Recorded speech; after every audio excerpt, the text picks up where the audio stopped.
Alright, so here is the lowering springs we have. It's a Sport JDM or JDM Sport lowering springs. These are your eBay special. Now I know they're not going to be the highest quality and they're probably not going to be the best. However, I did get a really good deal on them and that's why I hopped on them, right? You're saying eBay? Of course they were cheap, right? But they originally were supposed to be, I think it was 100 or 110, and I got them for $47 with tax. Shipping was already free. I already did open these to inspect them to make sure there was nothing crazy on them, like cracks or the paint falling off or anything crazy. But let me kind of show you how the packaging originally came. So it came up all taped up, no big deal. You take off this flap here, this one here, and on the inside, you have the springs. Now, these are normally wrapped.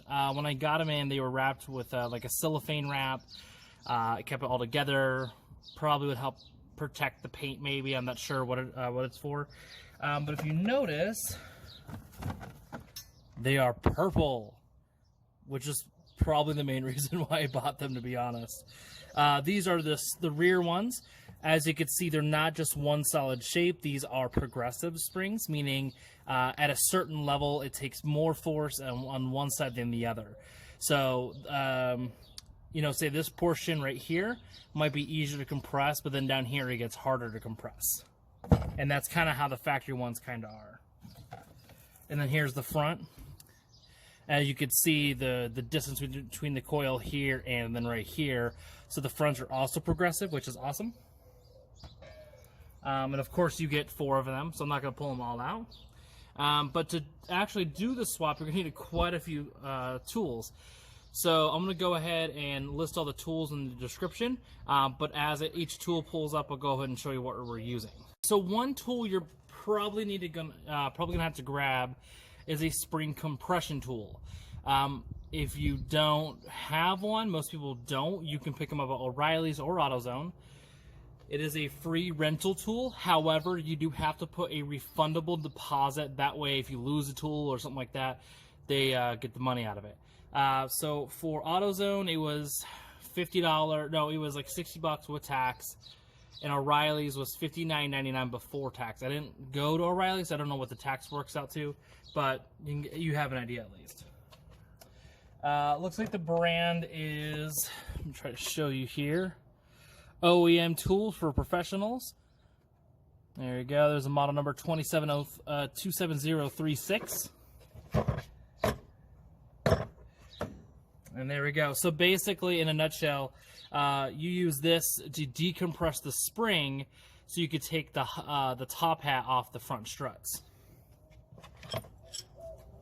And so you do have a impact piece here, and you do have these rings you pull out. Sorry, you pull the rings out of here, and you can pull this out. But once it's on, you would basically compress this on the spring, and then this would torque it down just enough to get the top hat loose.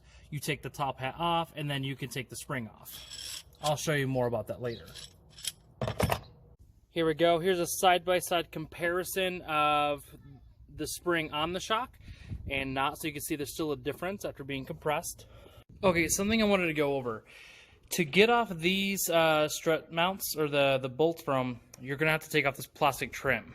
However, if you have the patience to fight with that one in the back with a regular wrench, you don't have to take this off. It would just take you a very long time, and this is not very hard to take off. So, step 1 is take off your wiper. It just has a cap and then a bolt, and then you just take it off, right?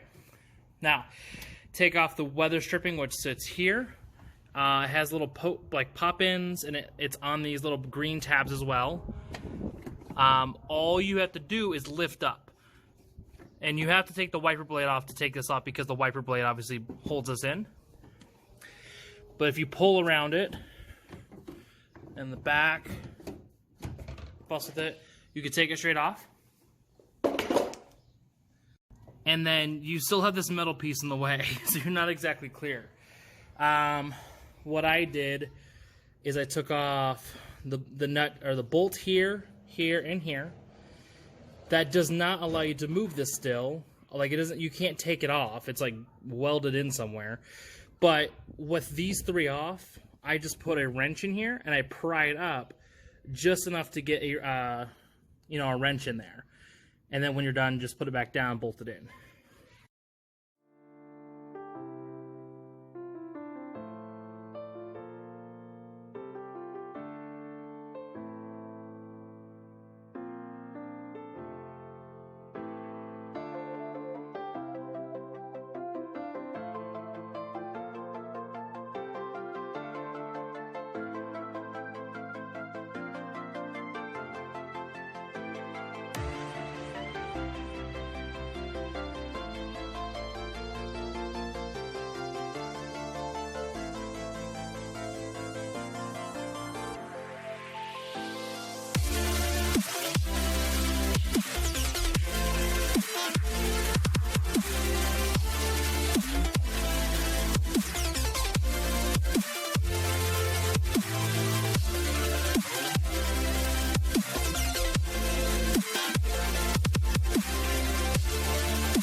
Okay, so when it comes to taking off the springs, like I said, we're going to use spring compressors, obviously for safety reasons.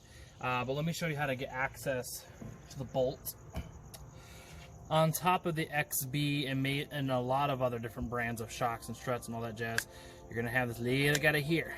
Now some cars don't have a cap, they just have the bolt exposed. But this is to protect